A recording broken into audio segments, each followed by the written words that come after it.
Welcome to the Pick Me Up at 9 podcast. We're glad that you could join us today. This is the podcast where we go on a date for your entertainment. If you're new here, welcome, and we hope that you enjoy. Yeah, thanks for joining us.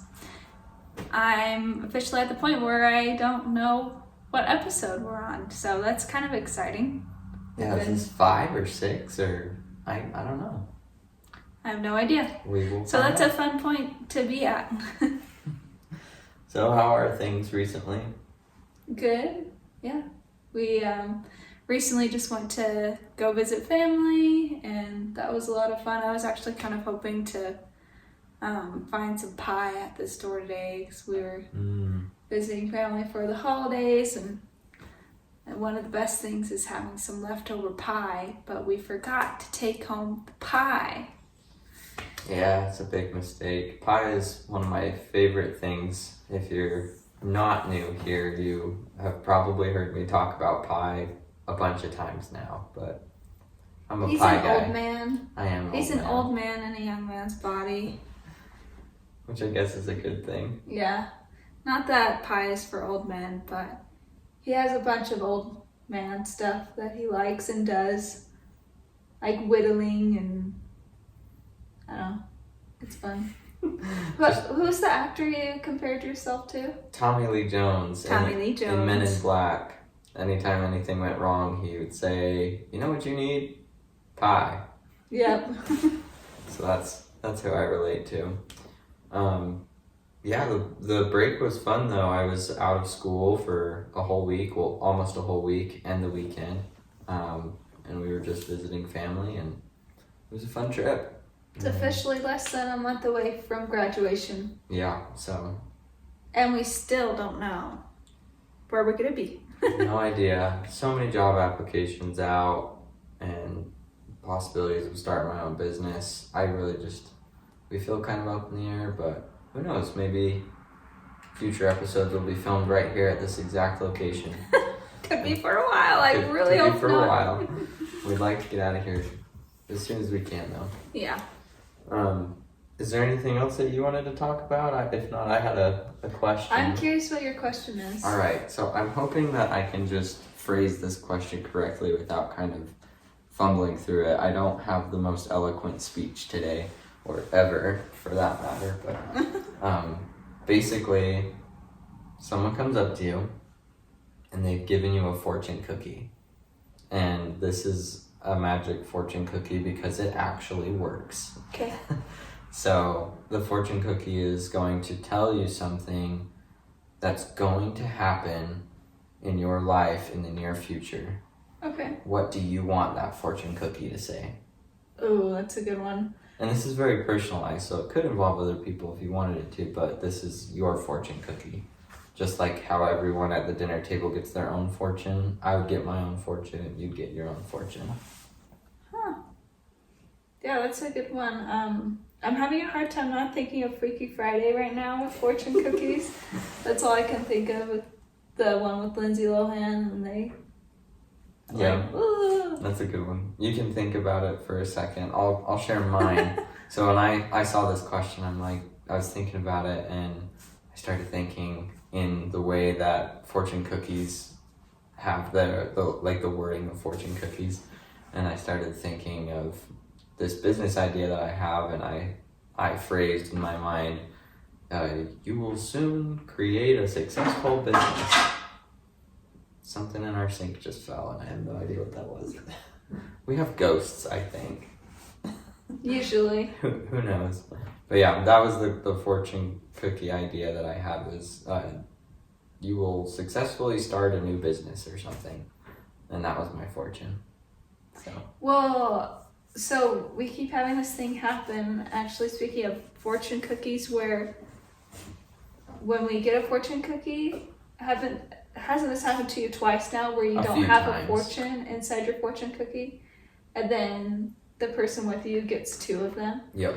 So the first time that happened was when we went out to a Chinese buffet with my family, and everyone in my family, all my siblings, my parents, they got a fortune in their cookie except for me. Mine was fortuneless, but my mom got 2.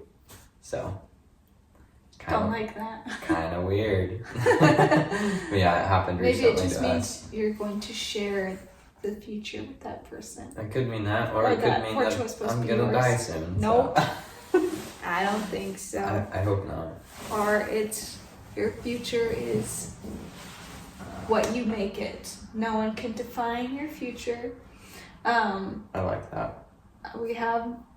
I like putting fortunes on my fridge. So we recently got, that same thing happened. I got 2 fortunes and he didn't get one. But it said you will soon benefit from an investment opportunity or something like that. And we were talking about doing this show like around the same time, so it was kind of cool. And then also it's just fun because of what we've talked about a million times with job hunting. As far as fortune cookie, I feel like, or what fortune I would want, I feel like typically I like to think of these big long-term goals, but probably right now I would just want something more short-term. Like I want my family to be where we want to be, I guess. That's a good one. That will end up being the place that we want to be in. I like Be that. happy. That's a good fortune. Because, I don't know, I think that it's good to take things one step at a time, and that's kind of the next step that we're looking towards, and then you continue to build upon your future with each thing. So Yeah. I like it. yeah, what would yours be? The business. The business. The business opportunity, or that the way that I would phrase it in fortune language is you will start a successful business. I thought you were saying you did get that. No, I'm saying that was the one you wanted. Yeah, that's the one that I would Okay, make. I'm sorry. Gotcha. If not that, then maybe like something that I've actually have received before, like an old friend will re-enter your life soon or something like that. I love reconnecting with old friends, so that'd be a fun one for me as well. I think about the Mirror of Ersed in Harry Potter, and Dumbledore says that the happiest man is the man who looks into the mirror and sees himself. Yeah, because you're happy with the way things are. So, I mean, I don't know. It's kind of different because it's looking to the future, but I guess that's kind of what the Mirror of Ersed was anyways, that it's what you want, so that can be future, but maybe that's why yours was empty. Yeah, maybe. Because you're just grateful for your life. It could be. So, yeah, part of me wants to say, like, there's nothing specific I want on there. We should have got fortune cookies for this episode. Tessa didn't know that I was going to ask that question, but that would have been a great treat. Yeah, we don't tell each other what questions we're going to ask. We try to just roll with it. Yeah. And we try not to edit these episodes either. I don't know if you've noticed, but I don't make any cuts. The only cuts that I have made so far from editing is when we've done like a camera change. But as far as any of the discussion we've had, we're trying to keep it real. So it might not always be politically correct, or, of course we're going to try to be kind and sensitive as any person should be, but we'll try. But we're also not forcing it, We're just going to be who we are. So I like it. That was part of the fun challenge for us. Yeah. So I've been drinking a lot of caffeine recently, and I've been wanting to just do some more, like, just sparkling water type of drinks instead, and this has dye in it, so eventually I'm gonna transition into something else. But that's our little treat today, is just these ice drinks. It's hard to really find a packaged healthy drink or even a packaged healthy snack, because it's when it comes down to it, there's going to be some sort of preservatives And really, like, the best thing you can make is probably just something at home. Like, I'm gonna make this too fizzy by shaking it around while I talk. But, I don't know, like putting berries into water or something. I don't know. You know how people, like, infuse their water with stuff? That probably would be the healthiest way for us to have flavored water. That's the way I think I'd like to be someday. I do like carbonation, though, so maybe This we'll is just good. transition a bit. Not a sponsor. Yeah, not a sponsor. We're not at that point yet. Maybe someday we'll have sponsors. I always drink these when we go and visit my parents. I like to sneak them from their mini fridge. Yeah, they have a little mini fridge in their room where they keep all their delicious treats.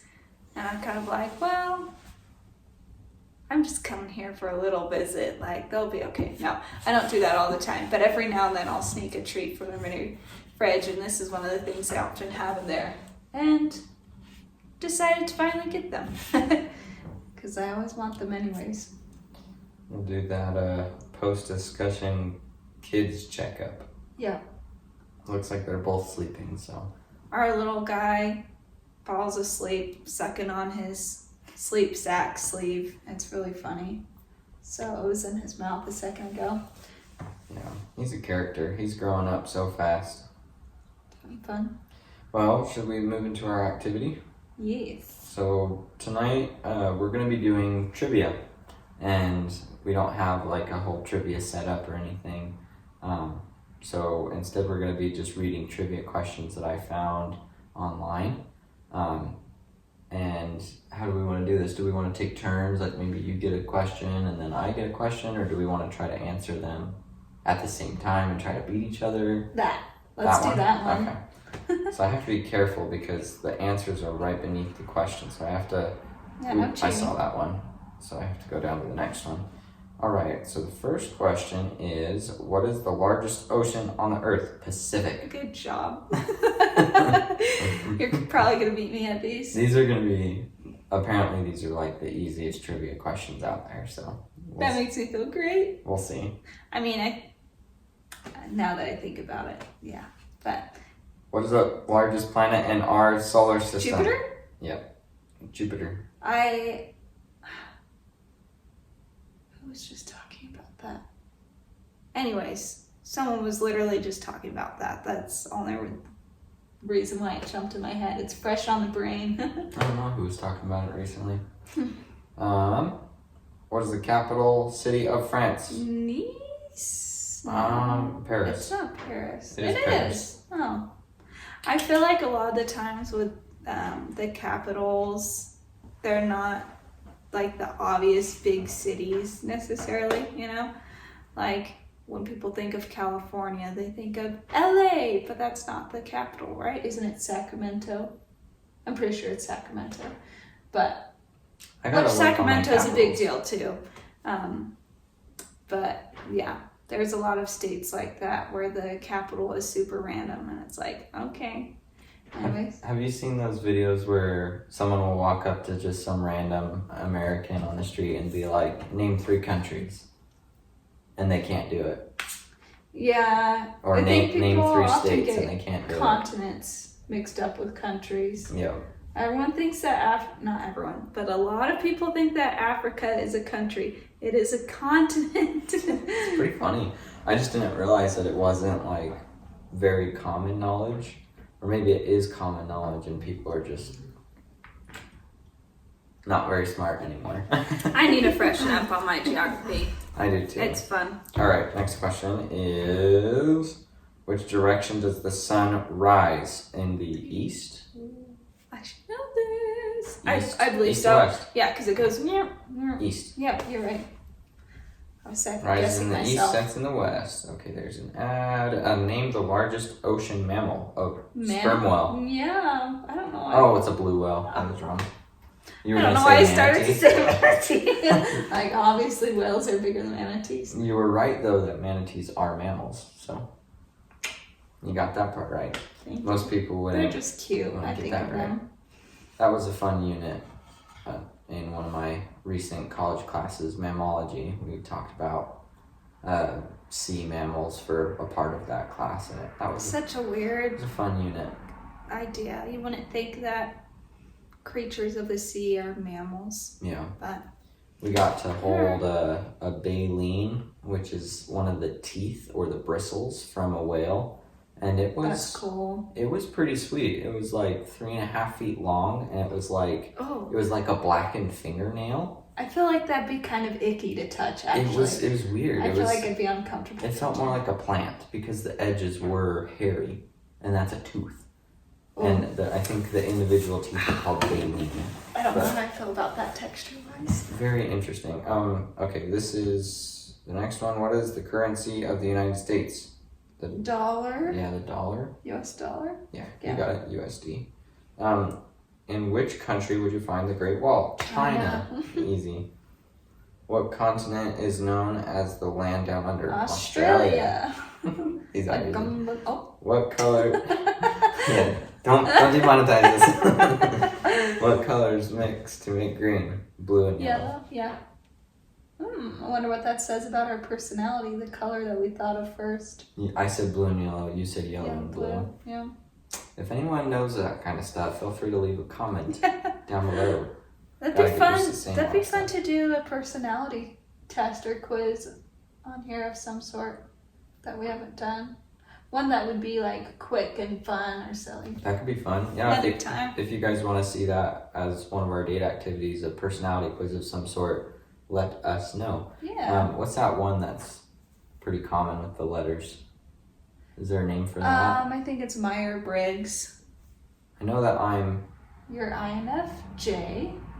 Am I INFJ? Yeah, that's right. I'm INFJ. I'm pretty sure I'm ENFP, but I've also gotten ENFJ before.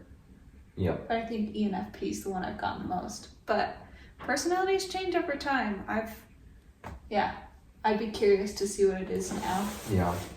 How about we just do a couple more? Okay. How many meters are in a kilometer? 1,000. Right? Yeah. That sounds right. Ooh, I saw that one. Okay. I'll go to the next one. What's the name of the mathematical theorem that allows you to calculate the length of a side of a right triangle? Pythagorean theorem? I think so. Yep. It's made by Pythagoras. Nice. And I don't know where he comes from. I think he's Greek. Probably. Sounds like a Greek name. Yeah. Cool. That was fun. That was fun. We gotta just go through a lot of these and see if we can see how many we can get. That wasn't too bad. No, that was an easy one. Maybe we'll do a more difficult one next time, and maybe an actual type of trivia setup. Yeah, with like buttons and stuff. I just know I'd be that person like on Jimmy Fallon where they ask a history question that a U.S. citizen should know, and I'd be stumped. Yeah, like who was the 21st president of the United States? Not Lincoln. He was the 16th. Yeah. I know that wasn't a serious question, but now I want to know. Now I want to know. I'm going to look it up. I feel like that's one I should know. Who Wasn't Lincoln the 16th? That was just a guess. 21st president. 16th president. No, I'm checking that one. Not of the Catholic Church. Yeah, Lincoln was the 16th. But then you said the 21st. I'm gonna laugh if it's our current. No, it wouldn't be our current. That's two. Chester Arthur. Okay. Oh, and he was a Northern Ireland immigrant. That's kind of cool. Very cool. All right. Well, that was a fun game. We should do that again. Our next segment is our pop culture discussion. Chang and Duncan is who we're talking about from the show Community, and it is on Netflix if you ever want to watch it. But just a heads up, spoiler warning, we are talking about theories from the show. So far we've talked about Jeff and the Dean, and we've talked about Troy and Abed, and today we thought it'd be fun to talk about Señor Chang and Professor Duncan. This should be a fun discussion. Yeah, sorry about any spoilers. That's why we give the spoiler warning first. And now you can't cry about it because Yeah. we gave the warning. So. No whining. Alrighty. Who did you want to talk about first, Duncan or Chang? Let's talk about Chang. Okay. Yeah. You want me to start? Yes. Okay. Kick things off. So this is a theory that I found about Chang, that basically we know that he was at some point kind of normal, and then he went insane. Right. But the theory that I found is that Chang is actually just insane. And here's how. He was his normal self when he was pretending to be Señor Chang. He faked his degree, much like Jeff faked his law degree, and which is why he's at community college. But Señor Chang faked his teaching degree to teach Spanish. And so we know that he's like kind of insane for trying to do that. And then kind of slowly throughout all of the episodes and the seasons, he becomes actually like completely mentally ill almost. And I think, this is a personal theory, but I've also seen some other people talk about this, I think he's faking all of it. It's clear that he was faking being Kevin when he got lost and then was found at the trout farm. Right. You see him make the phone call. When he had talking about his amnesia. plan. Yeah, so we know that he was faking that, and my thought was, well, he convinced basically everyone, besides a couple of people, that this Changnesia thing was real. Yep. Even though it was very obvious to the viewers that it was fake. Mm-hmm. But only a psycho could actually really convince a whole community college and community in general that this was a thing, this was actually happening. So why couldn't he also fake a bunch of other stuff that was going on? So everything that happened before the Changnesia event and everything that happened after the Changnesia event. And the things that make him seem crazy. And people say, well, it was because he was bit by Annie's boobs, the monkey. Annie's boobs is a monkey in the show. Not Annie's boobs, the boobs. Annie's boobs, the monkey. Yeah. And that makes sense and that tracks, we know that from the episodes. But what if he's faking all of the insanity, which is itself insane? So he's actually like an evil genius by faking everything, even his current insanity. So, was it confirmed that he was bit by the monkey and that caused him to be crazy? I think Abed confirmed it in the episode where he tied everyone's pasts together.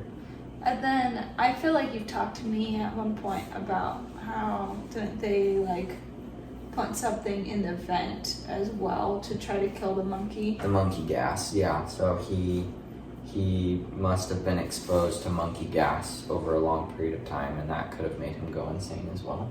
Yeah. So, but I think he seems pretty sane at the end of the season, or all of the seasons, the end of the show. Nah, he's crazy. He's still got some weird tendencies. I think he's just an evil genius. That's my theory. I don't know about genius, but I see what you mean. I've seen also some people talk about how as he gets crazier, because like you talked about, he gets crazier as the show goes on, and he's weird at the beginning, but not that bad. So a lot of people have talked about how once he gets Changnesia and is trying to take over the school, basically, that he's Chang from the darkest timeline.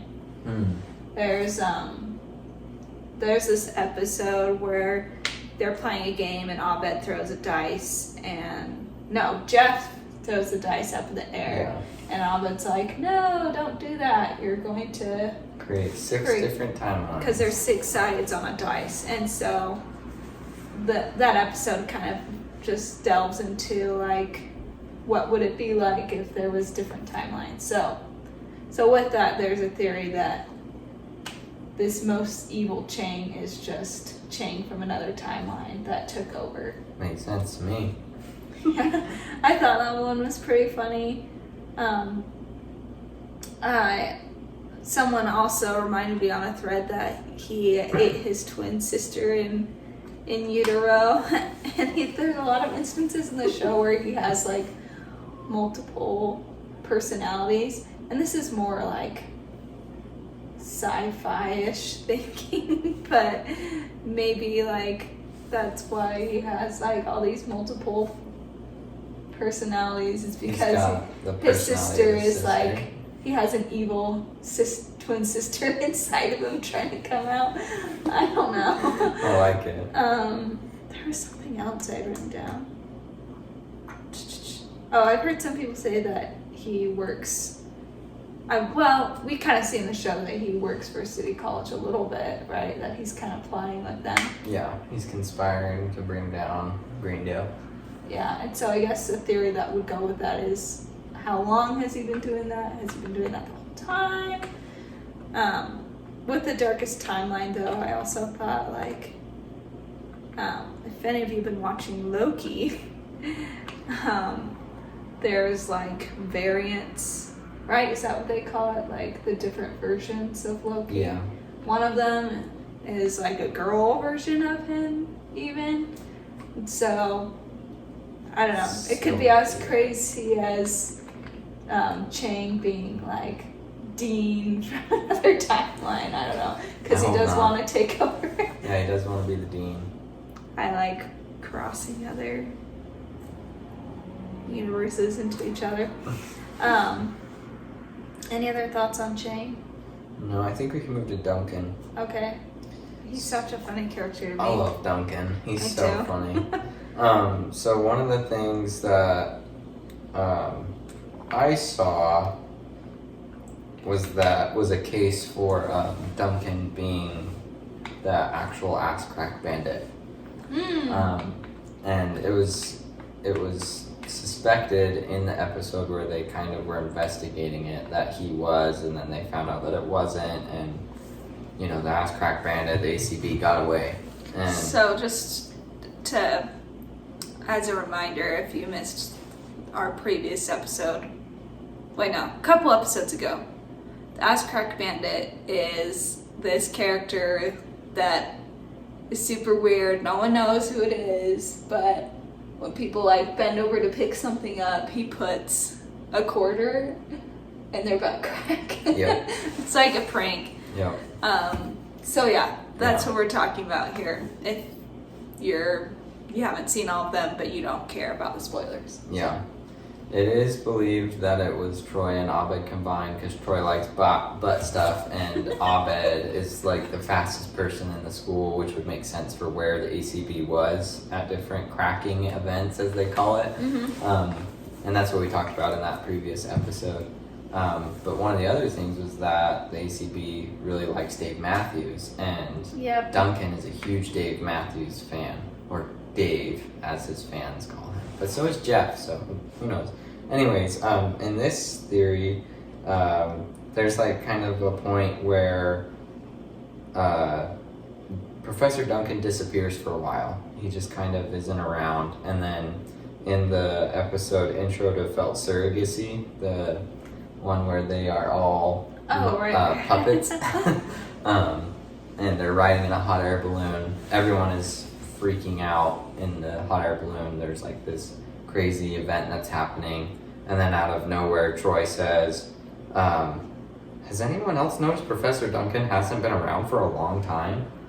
But it completely gets unnoticed because everyone's screaming and freaking out, and then it goes back to the chaos of the episode. It's just kind of this weird little thing. Yeah, it's always fun when there's like these quick side comments. It's like, oh. Yeah, so the actor, he was doing his own show at the time, which is why he was gone in the real world. But he eventually comes back. And not only that, when he does come back, it's the episode of the Ass Crack Bandit, which is basic intergluteal numismatics. Or I think I said that right. Anyways. That's interesting. So he comes back at that point. So he could have been planning. Not only that, he was gone because in the movie, or in the series, he was gone because he was taking care of his sick mother. So he would have to, like, relieve some stress, you know, and start cracking people again. And in that episode where they're talking about the ACB, Annie and Jeff talk about how there hasn't been any crackings for a while, and then all of a sudden there's been a whole spree of them. It's totally What else has changed besides the fact that Duncan has shown and up? he's freaking weird. Yeah. So how did he do it though? They did make the point that a professor would have to be the ACB because they'd have to use the teacher's lounge in order to make a shortcut. They have to be a Dave Matthews fan. They suspected Duncan and questioned him, and he was being super creepy to Annie. Yes. She went to pick she was about to pick something up, and he was keys. like, no, go ahead. Just bend over and pick it up. But yeah. He was being super creepy. He's also just a freaky guy, so yeah. Who knows? Just a softball answer there to maybe who is the ACB after all. Yeah. It's a good case for Duncan though. Any other theories about him? I saw a bunch of other ones. That's the one that I picked, but what did you have? I was just thinking about, I know we've talked about this before, like, we know with Chang, like, he wasn't really a qualified Spanish teacher. Yep. Jeff never really got his law degree. Yep. He faked being a lawyer. And I mentioned in a previous episode, like, what if Dean isn't really qualified to be a dean? And I just felt like you could say that for anyone, and I feel like you could definitely say it for Professor Duncan. And I think they've probably done this on the show on purpose because Greendale is supposed to be this accepting place. We welcome everyone, and I think it includes the teachers. Yeah, I think their motto is "Welcome to Greendale. You're already accepted." Yeah. And so it just makes sense, like, for the teachers that they really don't have to try. It's kind of a place of second chances almost. And Professor Duncan is really smart, you know, like, he was able to figure out what was really bothering Abed in the Christmas episode. He realized that Abed was sad because his mom, right, wasn't able to spend Christmas with him that year and do the tradition of, like, watching Rudolph, or something like that. There was like an animated movie that they had a tradition of watching together. Yep.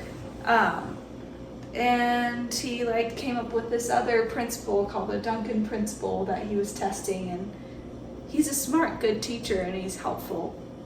But he also goes about things in kind of a unconventional way.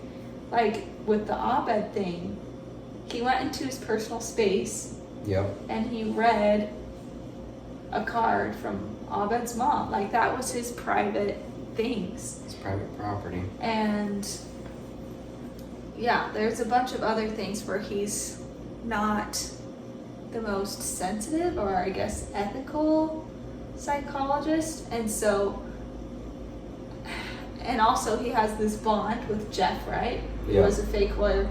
So that makes me think, what if Professor Duncan was a psychologist? He was practicing, but he either, like, wasn't really qualified, and then he got found out, and so he ended up teaching at a community college. Yep. Because that was the next best thing he could do. Or, I forgot what I was going to say. Or he just could never really be certified in the first place because he was, like, unconventional or not really wasn't like a good practice. Yeah, like maybe he got a license taken away or something like that. That makes sense. That makes a lot of sense. Yeah, why would he be at Greendale if he was... Jeff makes the comment in another episode, like, why would someone be paid for something at Greendale? Or why would someone who's good at something be at Greendale? You know, something like that. You know, he has a problem with alcohol too, so that could have affected things if he was trying to be a psychiatrist. Yeah. Jeff got him out of a DUI. Which makes sense because he's definitely an alcoholic, which could be another reason why he's at Greendale. Because, yeah. Yeah. Either that or he's Thoughts. just like a wannabe psychologist. Yeah, he's like faking it entirely. Yeah, There it's is a strange. couple of moments where you do get to see his degree on the wall, Mhm. which, I mean, a piece of paper can be faked, Definitely. but Yeah. who knows? It's good theories. Thank you. Such a fun show. There's just, Go I mean, watch it. theories are kind of the thing that's just mixed into every episode anyways, so Yeah. highly recommend it. A lot of humor, a lot of emotion, a lot of everything. It's a great blend of it's hilarious. genres, for sure. So we're gonna do something a little different this time for our Artsy Wrap Up. We were gonna share some art pieces. Yeah. Did you want to share yours first? Sure. So instead of picking just one picture to mention, I wanted to kind of highlight this artist that I've been looking at for a while. His name is Theodor Kittelsen. He's a Norwegian artist, roughly around the late 1800s and early part of the 1900s. And he's got some weird stuff, I'll be honest. You gotta go look him up. It's nothing inappropriate, I promise, but he specializes in these really beautiful landscape paintings, and he mixes in these like trolls and sprites Oh yeah, I and love these. dwarves and elves and I'll all try these- to put these pictures up there. Hopefully that'll be okay. yeah, all these like mystical creatures. He's mostly famous for like mountain trolls and stuff like that. Love it. And especially at that time, people were like, "Whoa, this is kind of shocking and weird." But I really thoroughly enjoy these paintings. I think that they have the beauty that a landscape painting has, and then he just throws these. I didn't realize it was random- that old. Yeah. I thought these were newer.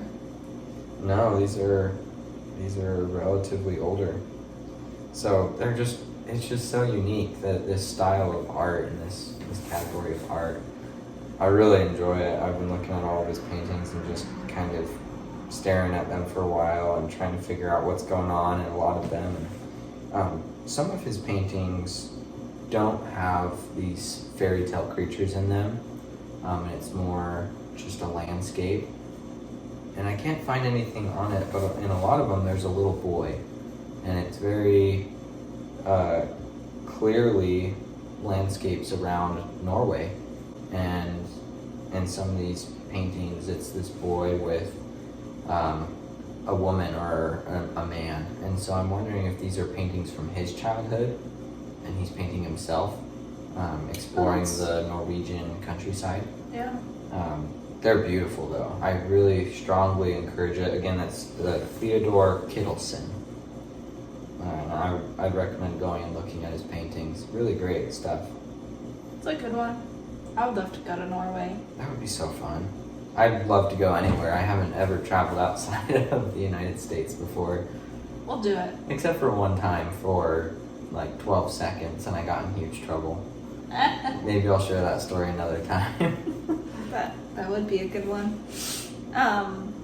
The one I chose is called The Song of the Lark by Jules Breton. And this was the first one I thought of because it was one that I saw in person. I had the opportunity to go to Chicago with my college orchestra. And so we went to the Art Institute there, and yeah, it was super awesome. I've never been to a famous art museum like that before. And I like reading the little quotes or descriptions or little things that go along with art pieces at museums. And I remember that they had a quote from Bill Murray under it, which of course wasn't, I mean, he didn't do the painting, but it was more like a commentary on it, I guess, because this painting is from 1884. Anyways, but I love Bill Murray, so maybe that's part of the reason why I remember this one so much. Let's see if I can find. Oh yeah. So they had a quote from him that said, "There's a girl who doesn't have a lot of prospects, but the sun's coming up anyway, and she's got another chance at it." So I think that gave me some sort of feeling that I too am a person and I get another chance every day the sun comes up. But yeah, that's basically the painting. There's like this farm or peasant girl in the field, and you can see the sun rising behind her, and it's just very hopeful. I like that she's like kind of, you know, probably dirty and tired, but she has hope for the next day. And I'm pretty sure Bill Murray also talked about how this painting basically helped save his life. He was thinking about ending his life, but it was this work of art that was like, okay, I can keep going because there's this simple girl that is continuing on with the rising of the sun. And I actually, not long after seeing this painting, I did my first oil painting, which is nothing super amazing. I'll show it to you guys sometime, but it was just one of those times where I just went for it without like looking up how to do it, but it was very therapeutic, and I kind of did a similar thing, except I was the girl in the painting. I'm kind of like running up a mountain going towards the sun rising. But yeah, during the time I was kind of depressed myself, and so it was a good way for me to give myself hope, I guess. It's kind of a pep talk to myself through art. So paintings are very powerful. I agree. Yeah. Maybe we'll have to do that for one of our activities as well. I really enjoy art, and I really enjoy oil pastels. I'm not good at it, but I have a ton of fun messing around with oil pastels. I was actually wanting to get those out yesterday, but I did not. So that'd be fun to do. That would be fun. Very therapeutic though. That's beautiful. It's a beautiful painting. Mm-hmm. Who's that guy again? Jules Breton. Jules Breton. Okay. Yeah. Great. I think that's all our segments today. Anything else you wanted to add? I don't think so. We appreciate you guys showing up and watching our podcast or listening to it, however you're viewing this, and we encourage you to share it. Yeah. Share it with your friends, anyone who you think might enjoy it. Leave us a like.